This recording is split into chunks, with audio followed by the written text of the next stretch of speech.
Hey everybody, and welcome back to another video. This is Charles here. Today we are going to be taking a look at this really neat old gun belt. I got this from a buddy of mine at work. He said it was his grandfather's gun belt that was obviously used. You can see the wear marks from the bullets coming in and out of the belt. He said it was too small for him though. This is a really tiny belt, and although my buddy isn't a very big guy, this just is not big enough. I can't find any manufacturer's markings on the belt itself. Looking around the whole thing, the only marking I can find is this one right here on the actual holster for the gun itself. You can see it says Hunter there, and really neat little detail. It actually says Hunter on the buttons themselves, which is pretty neat. If I can get that to focus for you guys. It's pretty darn cool. A really neat little attention to detail that's in a holster like this. It's a beautifully made holster. The gun belt is also gorgeous. We talked about a couple different options with this. We actually talked about moving this section right here and moving it farther forward. The unfortunate part about doing something like that means that the holes that are sewn here and through this bottom piece would still be there. So if you were to move this over, you'd still have those holes over here. Not the end of the world, but it wouldn't really look that great. The second option would be to cut these stitches out, make a new piece, and sew it on. The downside to that is that the leather is not going to have the same patina as the rest of it. You can get a little bit close. I don't really like to use a lot of dyes or anything like that. I'm not very familiar with it, and I kind of like the look of naturally aged leather. So it'll be a little bit brighter. We'll darken it up with some Obenaufs and treating it and things like that, but it definitely won't be the same color. So after some discussion, he decided he wanted to make a whole new piece and not have the holes just kind of sitting in there, and he knew that over time the new loop portion or hole portion would patina and age to look much like the rest of this. So I guess we can get started. We're going to remove the stitches and make ourselves a new piece. Alright, so first things first, we're going to have to pull this holster off here. I've always loved this design of holster. You've got your one solid piece of leather. There's just one giant piece, fold it over, and then this comes up and around, and you loop it, and that's where the belt goes through. It's an extremely strong, very simple and elegant way of attaching your holster to your belt. That's very well made. So we get down to our belt here, and we can start cutting out our stitching.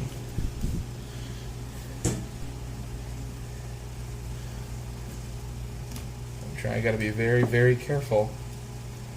Try and not cut any of the leather. This is an extremely sharp knife. You can very easily ruin this beautiful heirloom.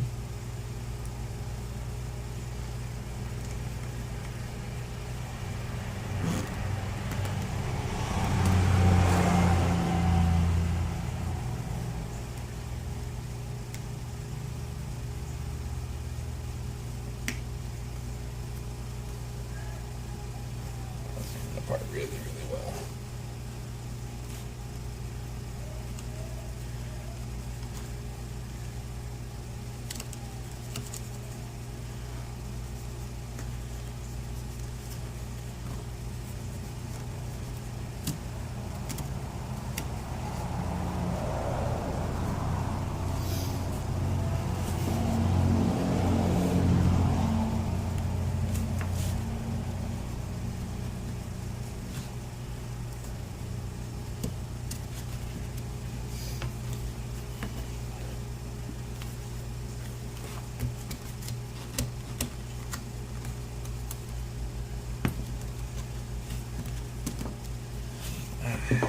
There we go. Now you can see they did a great job stitching this. I mean, it's absolutely gorgeous. So what we're going to have to do is try and mimic this stitching and this pattern once we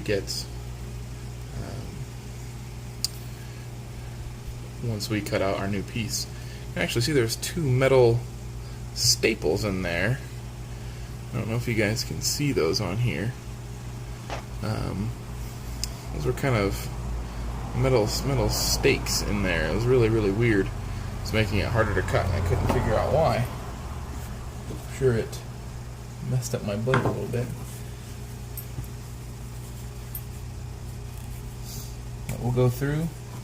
We'll pull out all these stitches down here. We'll cut out our new piece of leather, and we'll actually use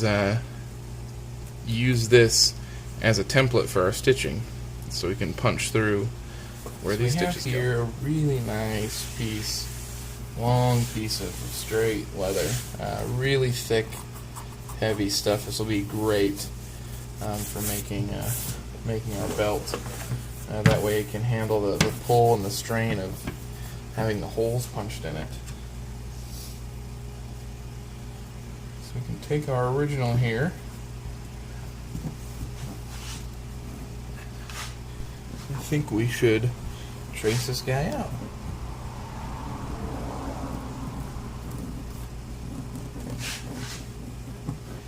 Stopping right before the curve.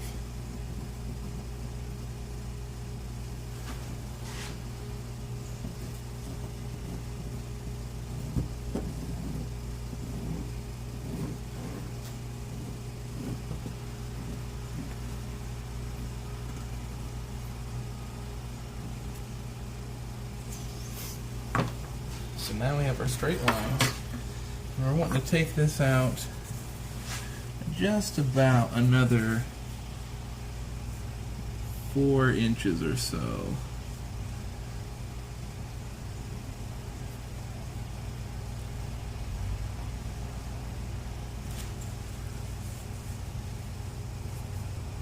Actually, how about, just to be safe, we bring ourselves out another 6 inches.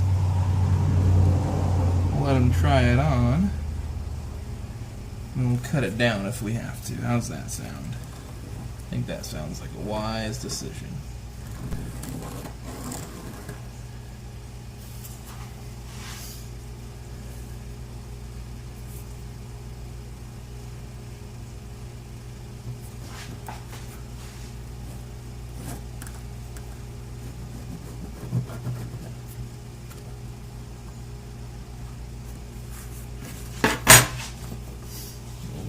Back down.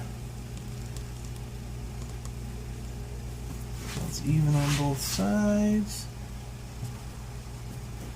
Finish tracing her out.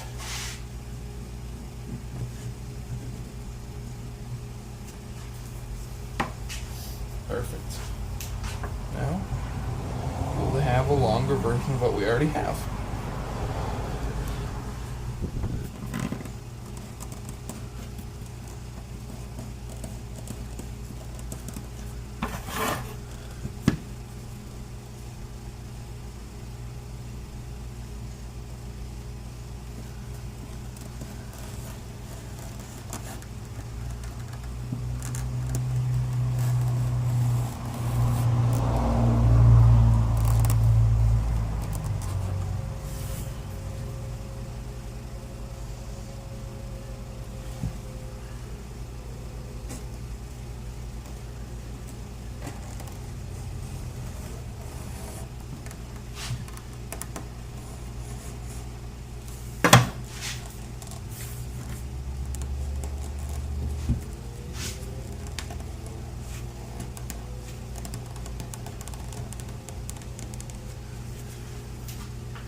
Just about got her.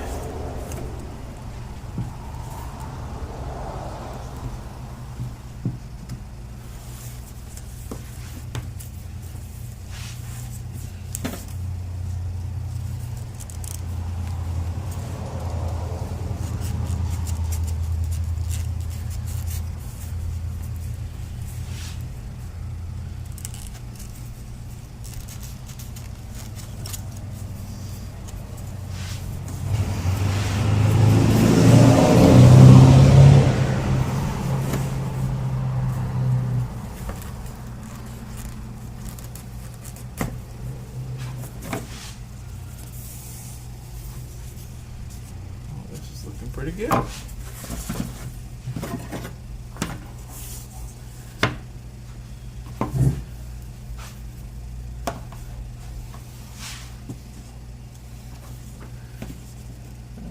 Just about right.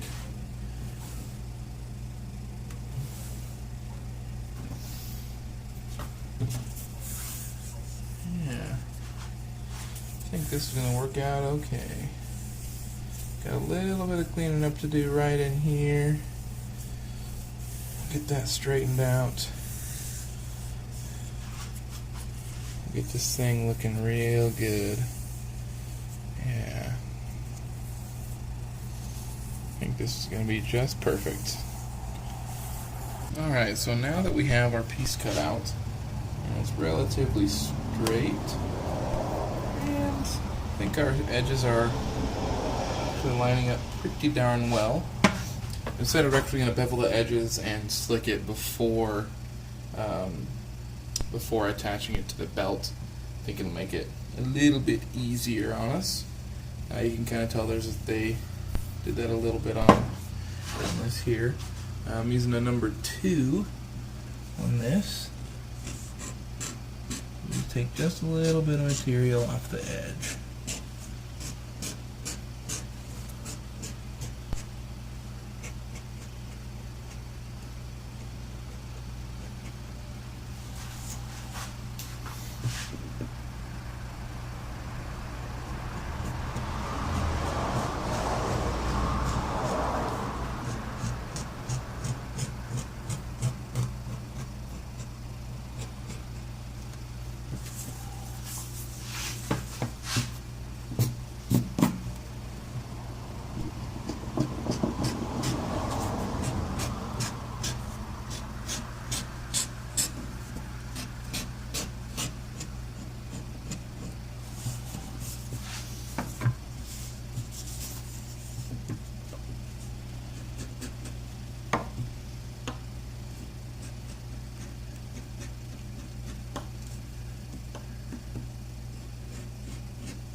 Great.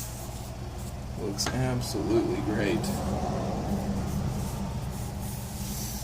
Take a little bit off the other side now.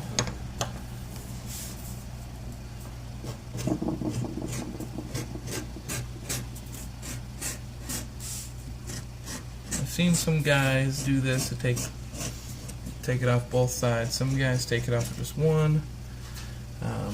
I prefer to do both if I can.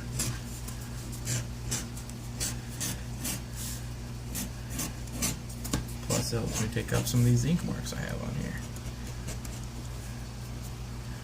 If you have the ability, you might as well do both. What harm can it do?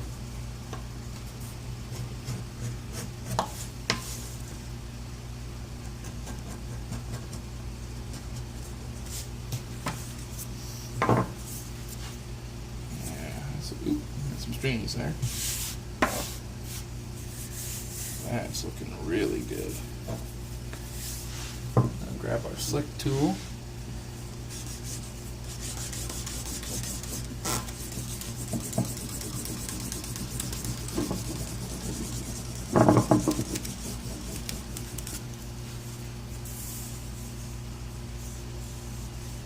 Get a nice, smooth, rounded edge. I think that looks just great. absolutely beautiful. I think we can start doing a little bit of stitching.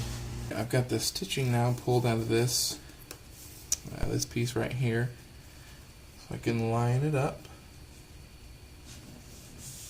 real well here.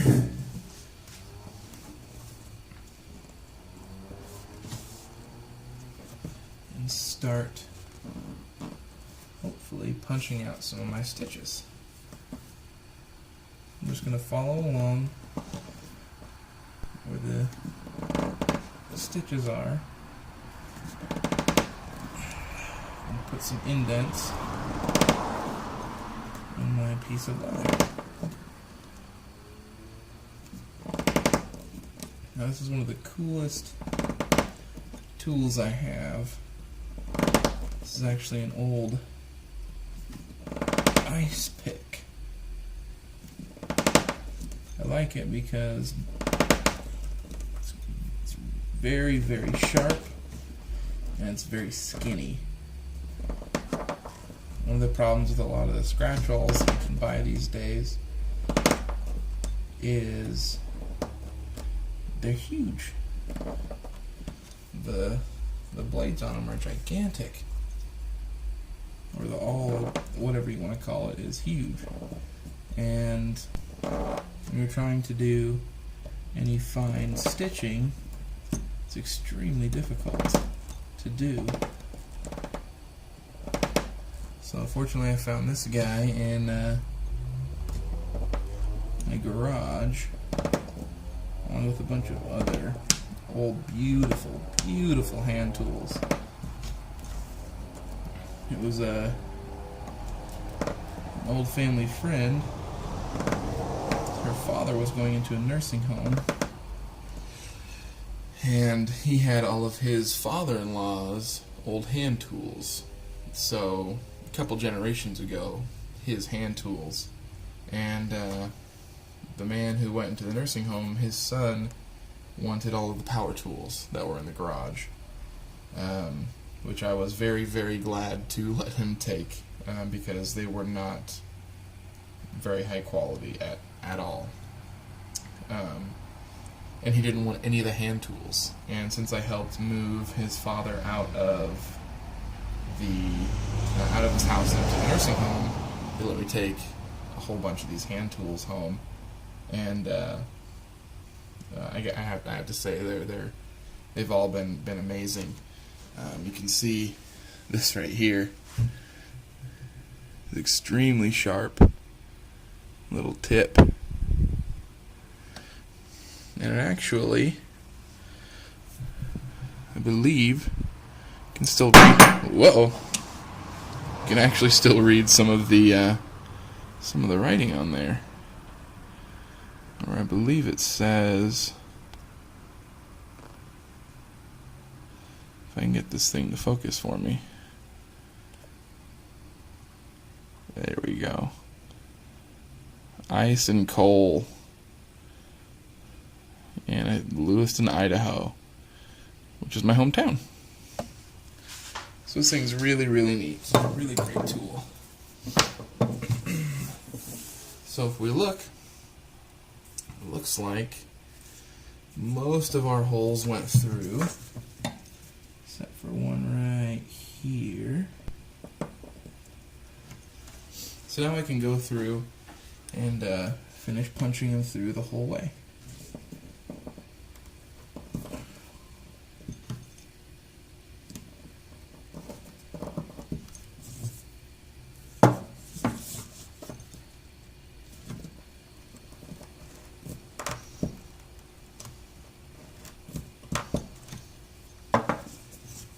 You can see my table there. Looks like we got all of our holes through. I think that our next step is probably to go and groove out these holes. I noticed on this that the stitching wasn't really grooved out very much. Not a huge deal, just something I really like to do. Helps protect the stitching from any wear and tear that might occur while you're wearing this thing around. Alright, so as you can see, I've got my stitch area kind of grooved out. Doesn't look super pretty, but that's okay. It's going to be covered up with stitches. I just like to have that little groove in there to help kind of protect where the stitches are going to go. They don't get rubbed quite as much. It kind of recesses them into the leather there a little bit. So we're going to get out a nice piece of thread here. This is really thick pre-waxed thread that I've had a lot of luck with. Really enjoy. If only I can get it through my needle. Guess I don't call it threading the needle for nothing, huh? There we go. Now we got her through.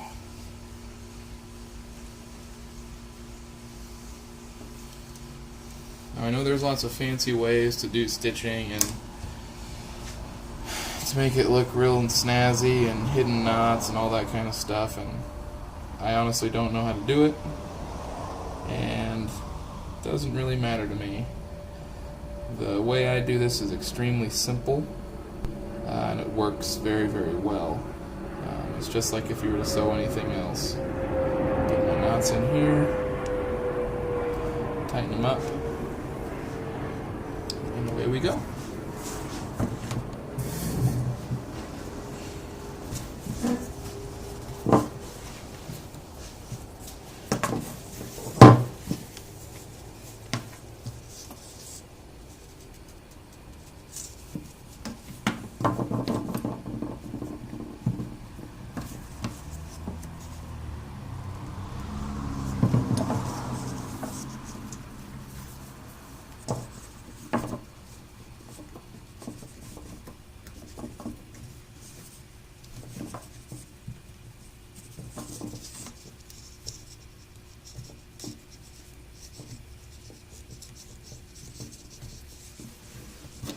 This helps have a little pair of pliers.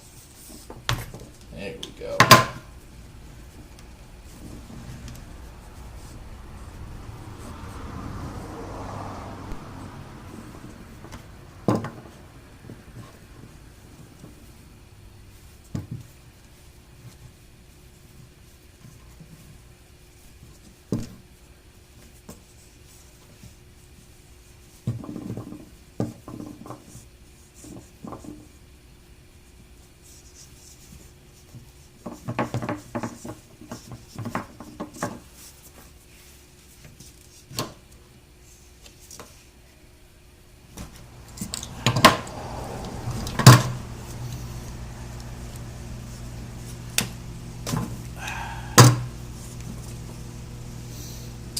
Just about done with this here part, stitching that is.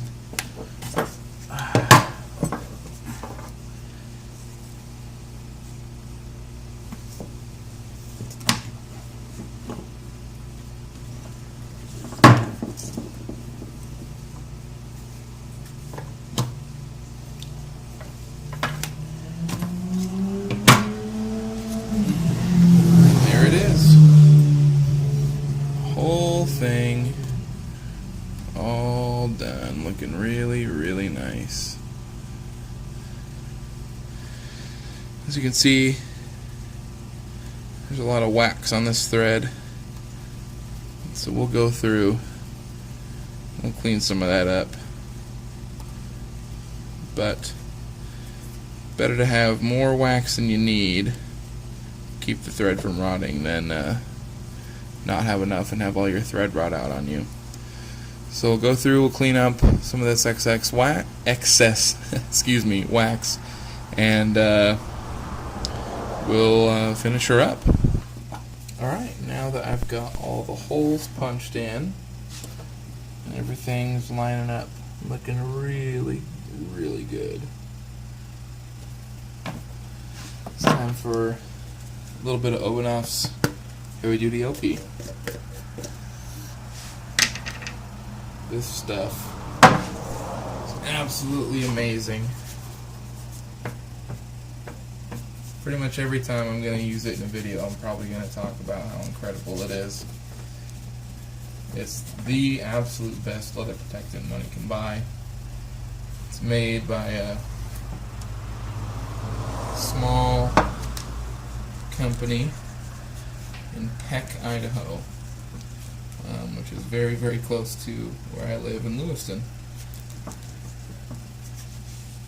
It's been owned and operated by the same person since the very beginning, Mr. Obanoff. He was a wildland firefighter many years ago, and his boots kept rotting out from walking through all the ash and all that junk on the ground while fighting fires.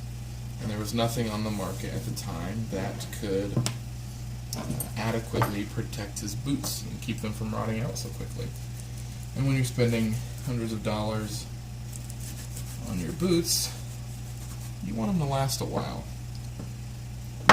So Mr. Obanoff decided to make his very own leather treatment.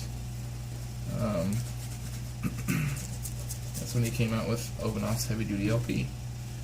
There's a whole line of Obanoff products. They have some shoe bootlaces that are actually really amazing. And they're pre-treated with Obanoffs. They have their Heavy Duty LP, and then they also have their regular duty leather protectant, which is more of an oil base, or more of an oil instead of this cream. And all you need is the heat of your hand to get that stuff to soak in. You can use a blow dryer, which I've done before, which helps a lot. And as you can see, really darkens up the leather. And so we're just going to go over this whole thing and really get her treated up, because this is a beautiful, beautiful gun belt with a beautiful holster. It's been around for, sounds like, a couple generations, and we would really like to keep it around for a couple more generations. So we're going to get this treated up really, really nicely here.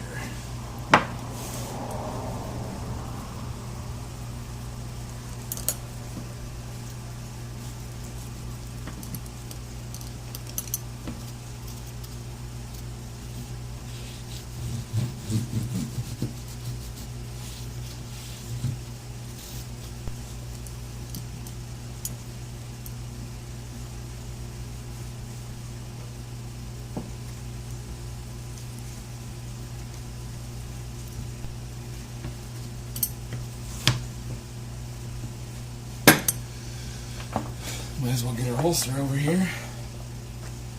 Do the same thing.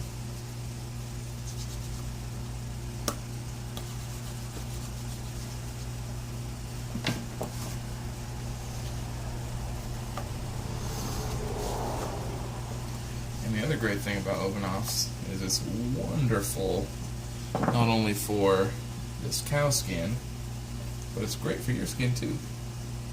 Makes my hands nice and soft and supple. And it makes my wife very happy that she doesn't have to hold on to a nasty, rough mitt. So as long as I keep doing leather work, I have nice soft hands. So you can see right here there's actually starting to be a little wear and tear and starting to dry out where this crease is. And that's one of the most important places to keep treated. Anywhere where something is constantly moving or bending or flexing, you want to keep this stuff nice and soft and supple. So the last thing you want is for a beautiful holster or belt like this to crack and go to waste. This beautiful craftsmanship.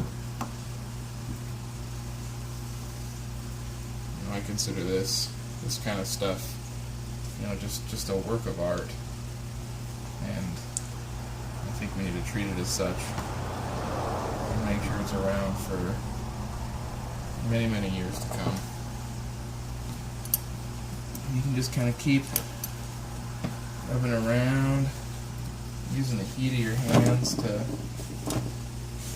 get all the open offs in there. One thing that people don't really realize is that leather is just skin. And when your skin gets hot, your pores open up. When they warm up, your pores get big and they can absorb different things. And it's the same exact story for cowhide. Same exact thing. You use the warmth of your hands to open up the pores of the leather. That stuff just soaks right in. Especially when you're working on a somewhat thirsty piece of leather like this. This guy was aching for it. That's for sure.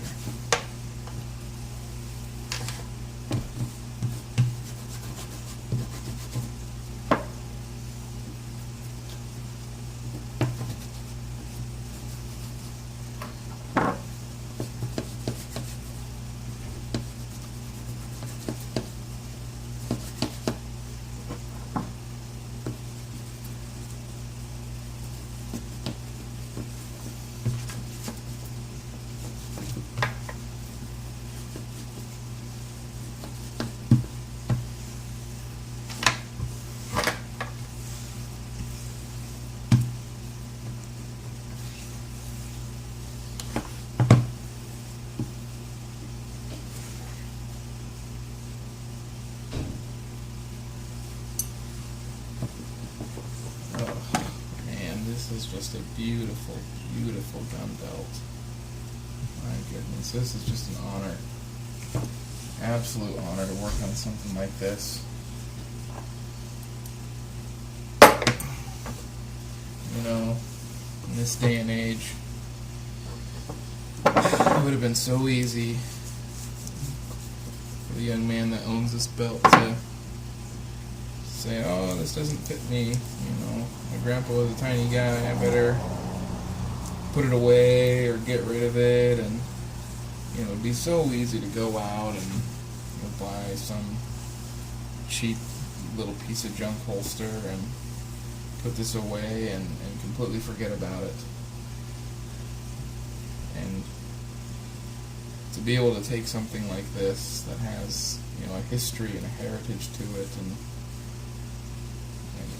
get it in a working order for someone to continue to use.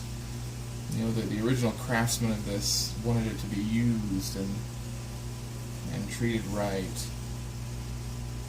And I feel like we're able to honor that wish. Now we're going to let this continue to soak in. And once it's feeling good, we'll put it all back together and take a look at the final product. Alright, well, we got the gun belt all done now. Everything's looking really good. Still a couple spots that are a little greasy from the obanos, but that'll get absorbed in soon enough. Got the holster back on nice and good. Got my marks here on the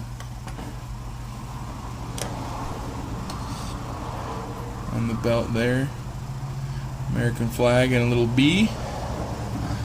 At the moment, that is the mark that I'm putting on everything. I mean, I'll always put the American flag stamp on there for sure, but until I get an actual maker's mark, I use that little B stamp.